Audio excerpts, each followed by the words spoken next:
We have considered the Sermon on the Mount in a lot of different ways thus far. We've looked at it in detail, and we've looked at it generally and an overview of it to remind us of the details and what Jesus taught within the sermon. The Sermon on the Mount really answers the question, what is true righteousness? And we're going to give an overall view of the sermon from a little bit of a different perspective. The first point that Jesus made is blessed righteousness. And he then talked about the Beatitudes, which obviously brings blessing, and also the Beatitudes applied, which is the salt of the earth and the light of the world. Then he talked about a superior righteousness, and that included the righteousness that is taught by the law and the prophets, but that's opposed then to the righteousness, the hypocritical righteousness of the scribes and the Pharisees. And then he gave those 5 contrasts that we have talked about in the past few weeks. And then the last point that we'll be looking at, and that brings us up to this particular point, is the rewarded righteousness.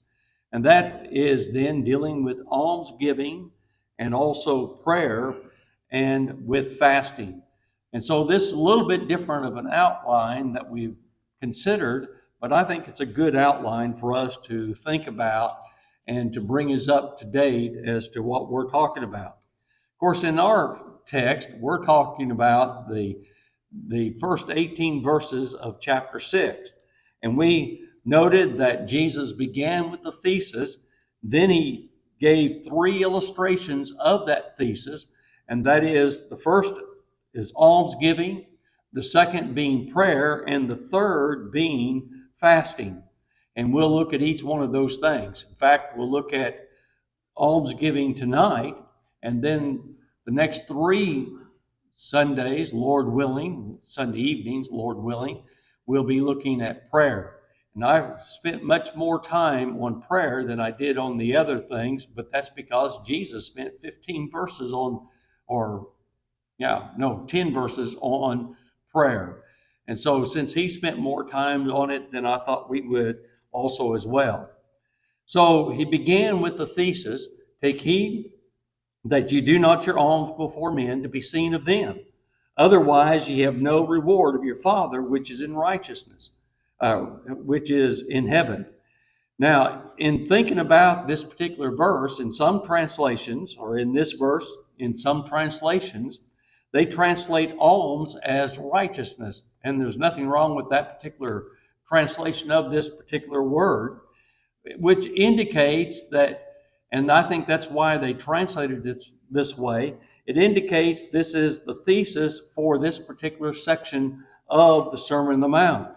And so it is really talking about the righteousness that we have.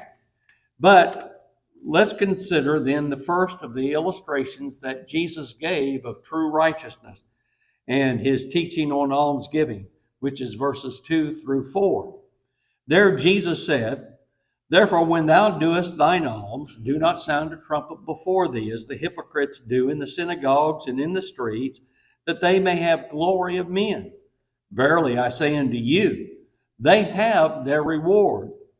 But when thou doest alms, let not thy left hand know what thy right hand doeth, that thine alms may be in secret, and thy Father which seeth in secret himself shall reward thee openly. Now, in looking at this particular verse, we need to begin with what is almsgiving, or what are alms deeds, or what are alms. The word is only used a limited number of times within the New Testament, and we're talking about the original word, not the word translated alms. But it's only used in a limited number of times. Now, in definition, the word is connected with mercy. In fact, it could be translated mercy, but because of various reasons, it's not translated that way. And of course, mercy could be translated compassion or something of that nature. But it's connected with mercy, but it refers to deeds stemming from being compassionate. In other words, it's the compassionate. I think some of the translations translate it compassionate deeds. But it but we can be sure that it is deeds, because Jesus said, when thou doest thine alms. Well, when you do something, that's a deed, that's a work, that's an action. And so we can be sure that it is an action because of what Jesus said. Alms giving can be anything from putting money in a collection plate to giving personal possessions, maybe to an individual for various reasons, or to doing some good deed to someone in need. Now, I'm going to give you a couple of examples of this in the book of Luke. In Luke, the 11th chapter, in verse 41, is an example of giving possessions. Now, in this particular passage, Jesus exhorted his disciples concerning this matter, and he says, but rather give alms to such things as ye have. And behold, all things are clean unto you. And so that's a reference to giving possessions to someone in order to help them out, to be compassionate, show compassion to them. Also, we find in Luke, the 12th chapter, in verse 33, and I mentioned it to the Sunshiners this evening, that you find several similar sermons, very similar to the Sermon on the Mount, that Jesus preached, that are recorded in the book of Luke. And this is one of those sermons. And in that sermon, he said, and this is Luke 12 and verse 33, sell that ye have and give alms. Provide yourself bags with wax not old, and wax not old. A treasure in heaven that faileth not, where no thief approacheth, neither moth corrupteth. And so it is then the case that we can give money, and that be an alms giving. Now there are several examples of alms in the book of Acts that will help us to understand what alms are. The first example is found in Acts, the 3rd chapter, and we'll be reading it here in a second, verses 1 through 8. And you might be turning your Bibles to it. And those that are taking notes, well, who gave the alms? Well, it was Peter and John gave the alms to a crippled man who was at the beautiful gate of the temple. And again, that's found in Acts chapter 2, verses 1 through 8, which says, now Peter and John went up together into the temple at the hour of prayer, being the 9th hour. And a certain man, lame from his mother's womb, was carried, whom they laid daily at the gate of the temple, which is called Beautiful, to ask alms of them that entered into the temple, who, seeing Peter and John about to go into the temple, asked an alms. And Peter, fastening his eyes upon him with John, and said, look on us.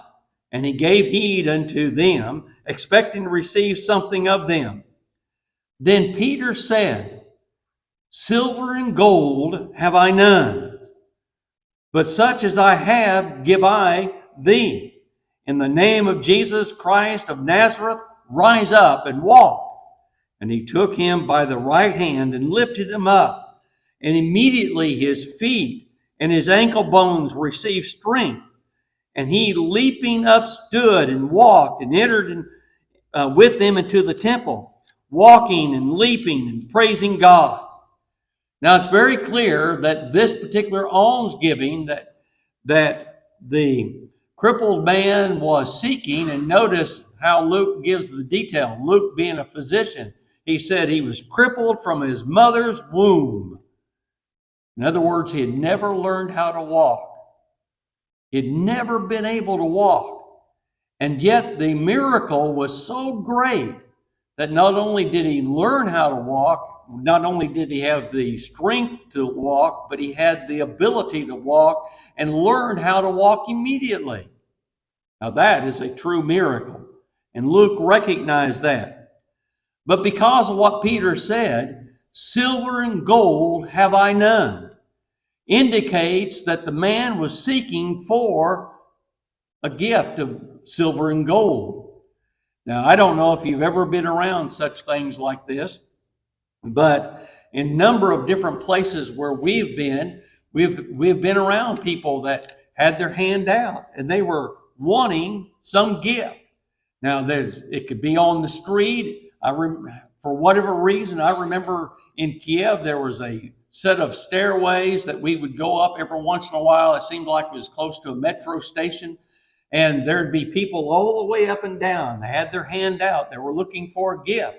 Some of them were old, some of them were crippled, some of them were just beggars.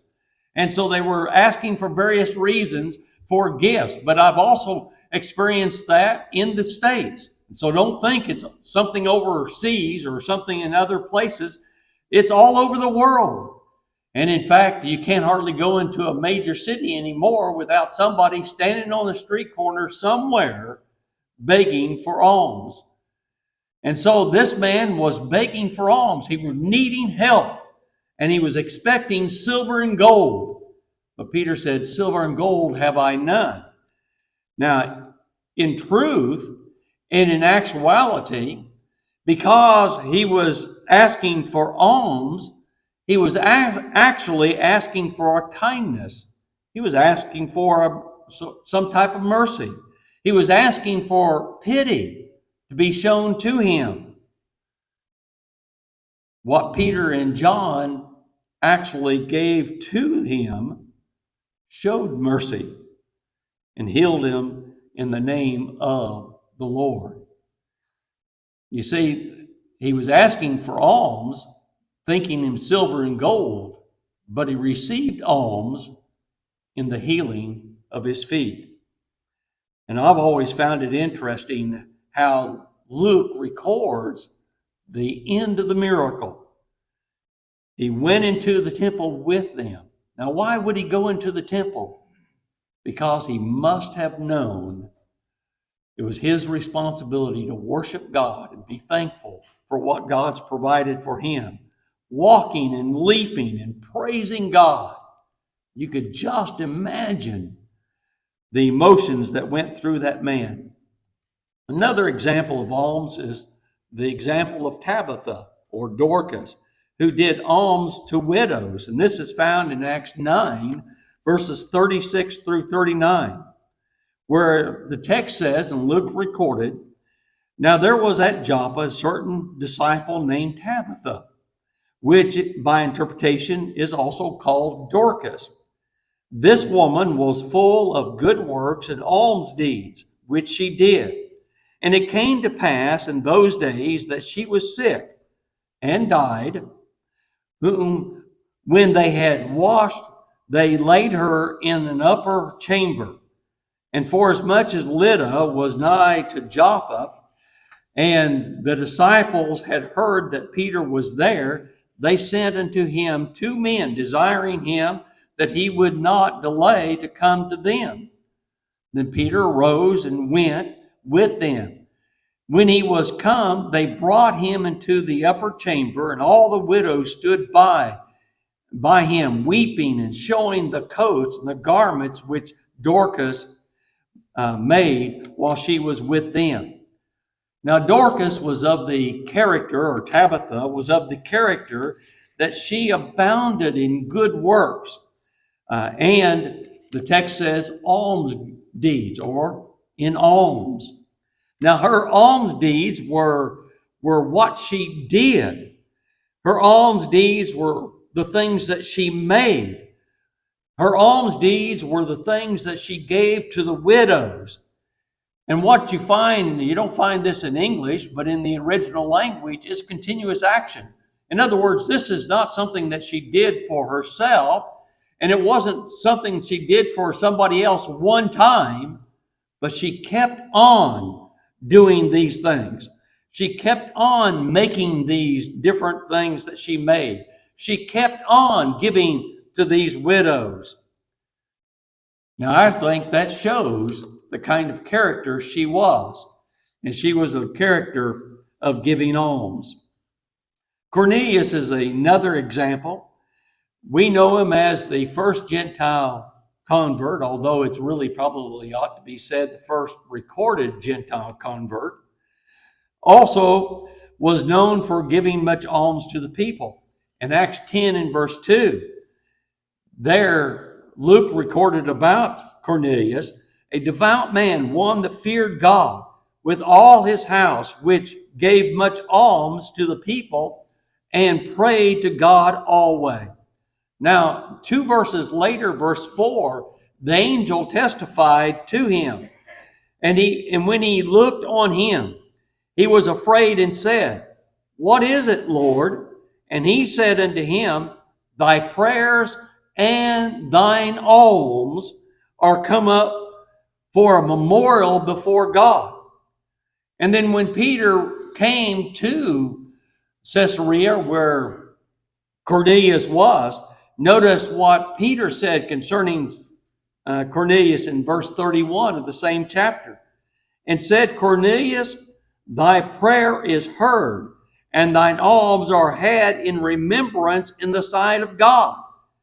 Clearly, Cornelius was such a man that he was giving and showing compassion by the deeds and the things that he did in giving to others. Another example is that of Paul. Now, Paul was brought before Felix to be examined by Felix, and Felix asked, what purpose did he come to Jerusalem? Now, remember, he was arrested because he had created a disturbance in the temple. Now, he didn't actually create the disturbance. The Jews created the disturbance. But nonetheless, that's what Felix wanted to know. Why did you come here? To create this disturbance? Notice what Paul said in verse 24, or in chapter 24 and verse 17. Now, after many years, I came to bring alms to my nation and offerings. In other words, he came to bring good deeds. He didn't come to create a disturbance. In fact, we know because of the record that he was really trying to avoid any disturbance. And he went to the elders of Jerusalem and even talked to them about this very fact. He was trying to avoid it. But you know, when you do the work of the Lord, sometimes it doesn't always work out the way you think. And the devil has his hand in it. But nonetheless, Paul tried to give alms to the nation of the Jews. Now, in our examination of the word alms, we have considered every passage of the New Testament that includes this word. The word alms is used 13 times, and the word alms deeds, though it's from the same word, is used once. So a total of 14 times. And we have considered every time the word alms is used. And so that should give us a full description and a full understanding of what alms are. But now let's go back to our text. And let's note some wrong ways that Jesus taught of doing alms.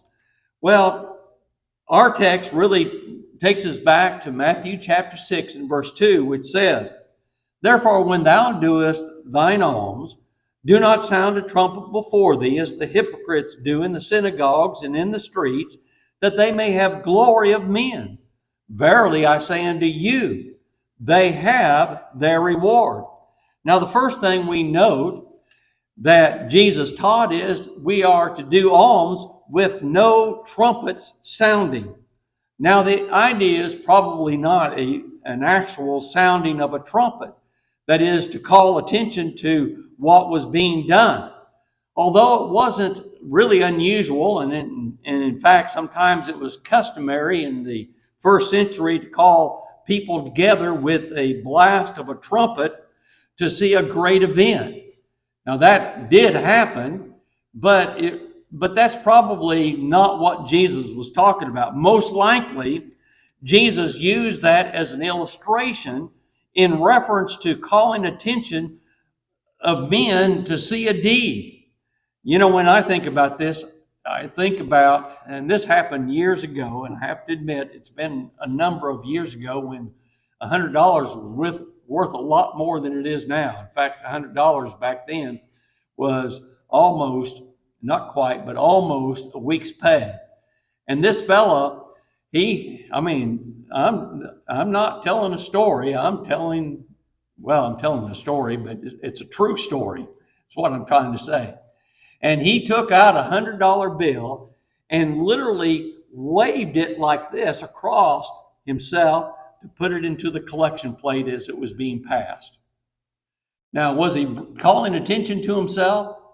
Well, it's very clear that that's what he was doing. And man, I mean, it wasn't like he was holding it in his hand, kind of covering it up. I mean, he had that thing completely unfolded and where everybody could see what was going on. Well, that was very clear that what he was doing. I think that's what Jesus was talking about. When you give your alms, do not sound a trumpet before them. In other words, the person was seeking the glory of men.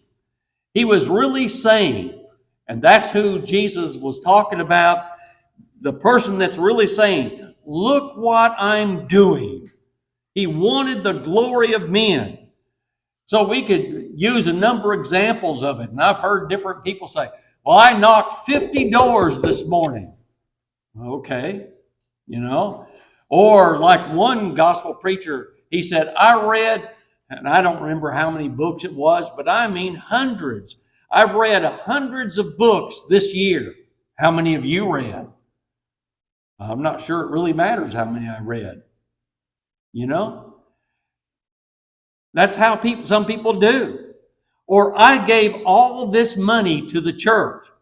Or I helped Sister Christian in this afternoon in doing this or doing that.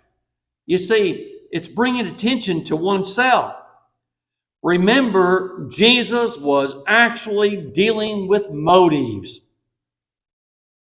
Why do we do what we do? Is it really to bring some honor or some personal recognition?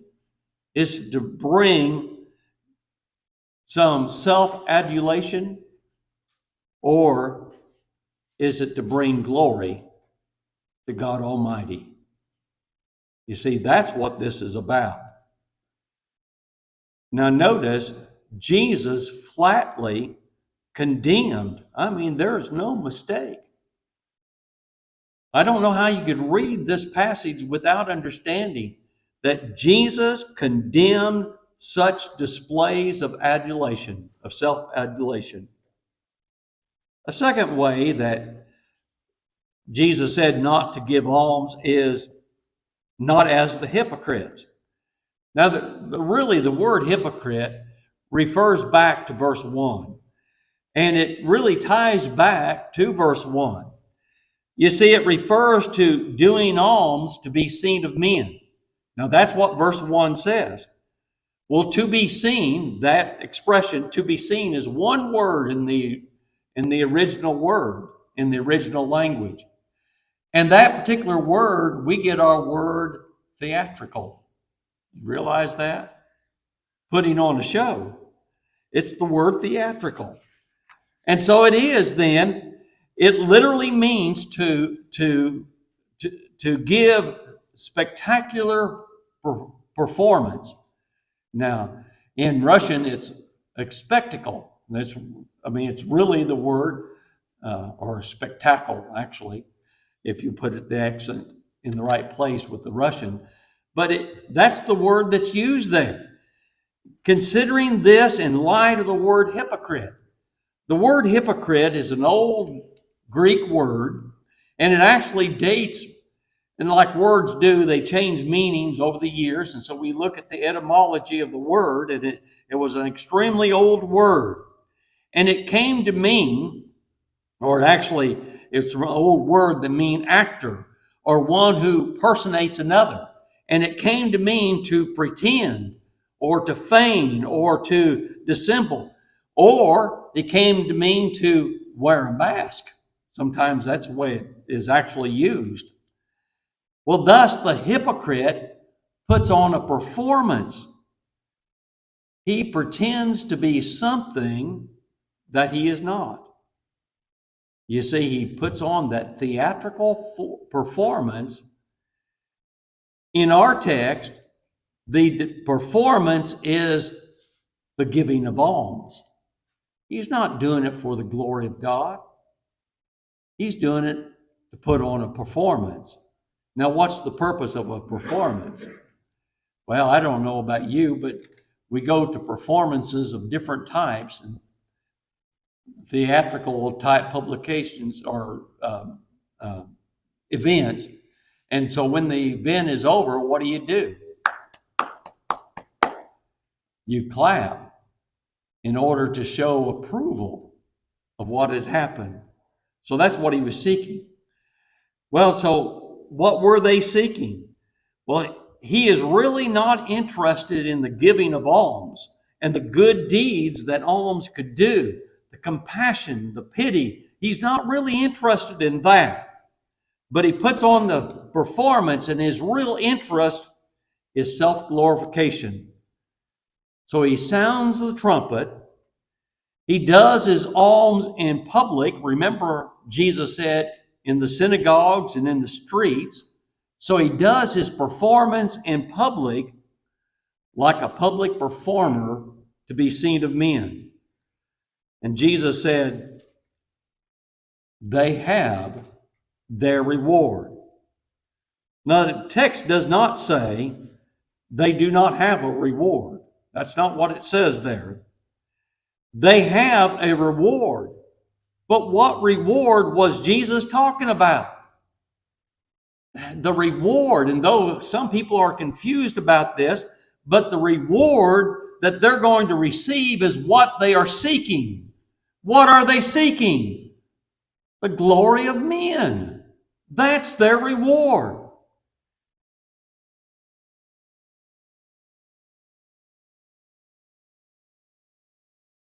They have the temporal reward which they sought. Glory of men. Now, some people will say, well, what does that mean? Well, that's going to be the reward, but will they have any reward from God? No, not unless they repent and change their mind. So one would then lead to the next. In James 4, verse 4 says, ye adulterers and adulteresses, know ye not that friendship of the world is enmity with God?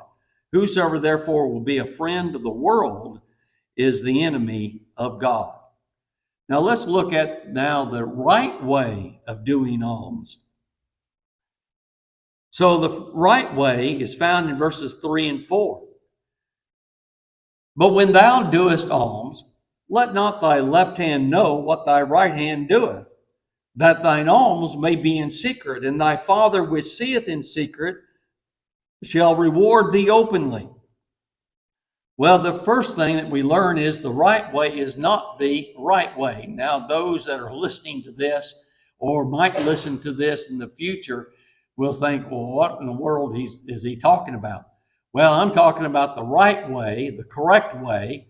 R-I-G-H-T is not the right way, W-R-I-T-E, with reference to the published way. Now, that's a quote that I found somewhere, and I don't remember where I found it, but I did find it, and I thought it was an interesting way of saying it, and something for us to remember, and it helps us to remember. The idea is not to publish, not to broadcast your alms deeds. We must guard ourselves from becoming like the Pharisees. Instead of keeping records of our alms deeds, we need to let Christ keep the records. Now, I've known a lot of preachers over the years, and some that obviously have gone to their reward and been taught by them in a lot of different ways. But I think back at different times in my life, different preachers who knew, they kept a record and they knew how many baptisms they had. I think I'd rather let Christ do that. I've known others that kept records of marriages. And I do keep a record of marriages, but it's because of legal reasons rather than any other reason. And though I don't know how many I've done. And I've known others that keep records of the number of funerals that they do. or how many sermons they preach, or how many classes they teach, or how many Bible studies they've had. Now, there's a place for reports when those that support a person in a work, and there's nothing wrong with giving a report, letting folks know that we're not on vacation, that we're doing a work, and we're trying to accomplish a work. But in the end, we have to ask ourselves, who are we trying to please? Who are we trying to honor? Are we keeping records for our own self-gratification? Or are we keeping records in order for legal purposes, or to let brethren know what we're doing? What's the motive? So the right way is not the right way. And furthermore, the right way is the secret way. Now, Jesus said, "Let not thy left hand know what thy right hand doeth." Now, I don't know about you. I don't think that's possible. Well, the fact is, and from a literal standpoint, it's the brain that tells the right hand what to do, and the brain that tells the left hand what to do, and the brain is fully aware of what the left hand and what the right hand are doing. So it's not really possible for that to be the case as far as a literal sense is concerned. So what did Jesus teach? The alms that are given are so quietly done by the right hand that even the left hand doesn't know what is going on. So it's quietly done. It's not literal. It has to be in a figurative way. And it refers to those alms being done quietly and with the right motives. Well, then we also know that the right way is to display the right motives. In other words, there's no fanfare, there's no parade, there's no sounding of trumpets. And we've all seen people like that. Oh, look what I've done. Look at all the things that I'm doing. And look at what I've done for this person or that person or this or that. And it goes on and on, like it's a big parade of some type. There's only that quiet spirit seeking to glorify God and help our fellow man. Why secret? The motivation is not self-adulation. That's why it's secret. Now, does that mean we're not to do something in public? I mean, if you saw somebody and you saw them in need and you helped them out, is there a possibility that others might see that? Well, obviously so. So should we just not do it? Well, no, that's not the case at all. It is possible to do something in public, but what we need to be careful of ourselves. Why did we do it? Did we do it to be seen of men, or did we do it because we want to honor God and help our fellow man? It's the motive that's being taught here. And finally, the right way will gain the Father's reward. Jesus said, "Thy Father which seeth in secret, himself shall reward thee openly." Now, every one of these three illustrations, almsgiving, prayer, and with reference to fasting, which we'll look at each one of those. But he uses the same thing, but there's a little bit of difference in each one. And in this particular case, there Jesus emphasized the Father giving the gift. Thy Father which seeth in secret. And notice he says, himself shall reward thee openly. This is the only time in these three illustrations that he uses that term, himself. He emphasizes the Father is the one that's going to give this gift. Since God is all-knowing, he sees what's in secret. He knows what we're doing. He knows our motives. He knows why we gave that gift or did that alms deed. Now, this does not mean God will reward us openly in this life. Sometimes it happens in this life, but oftentimes it does not happen.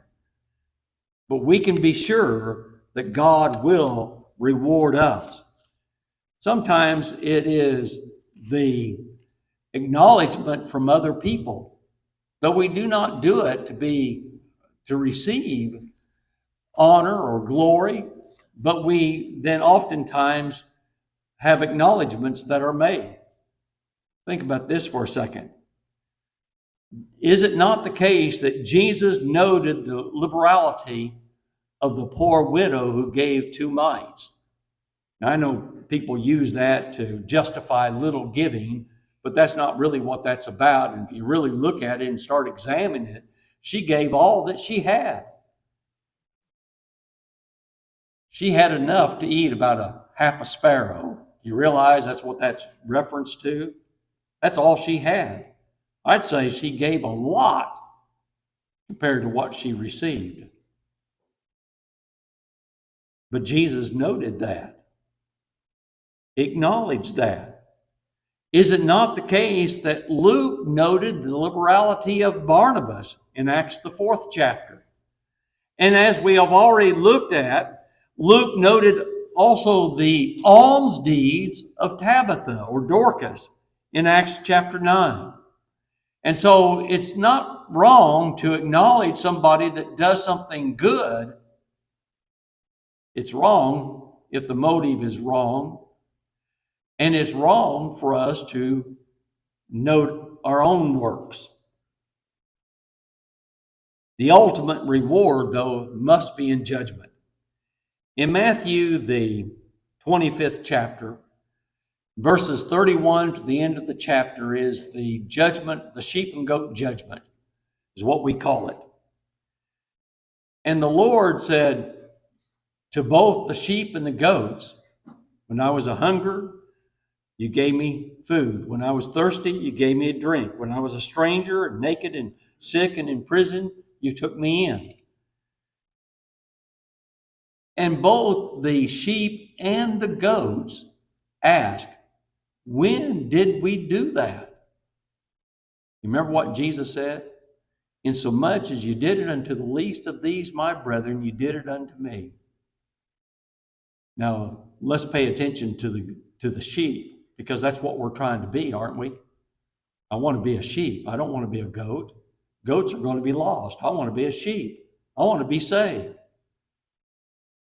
If they asked that question, that meant they didn't even realize that they were helping our Lord by helping brethren. You realize that? They didn't realize it. They obviously did not do it for self-adoration. They did not know, and their left hand did not know what their right hand doeth. But God rewarded them and said, come ye blessed of my Father, inherit the kingdom prepared for you from the foundation of the world. Jesus is concerned with motives. That's what this whole passage is about. And we must ask, what is our motive when we do alms deeds? What is our motives? Let us give our alms as Jesus taught, for God's glory and for the blessings of others, and not for our own honor. Remember, we are always in the presence of God. Do we do our alms to be seen of men? I hope not, in everything that we do. This evening, we do want to offer the invitation, if you're subject to it, whatever your need. Be free from the burden of sin.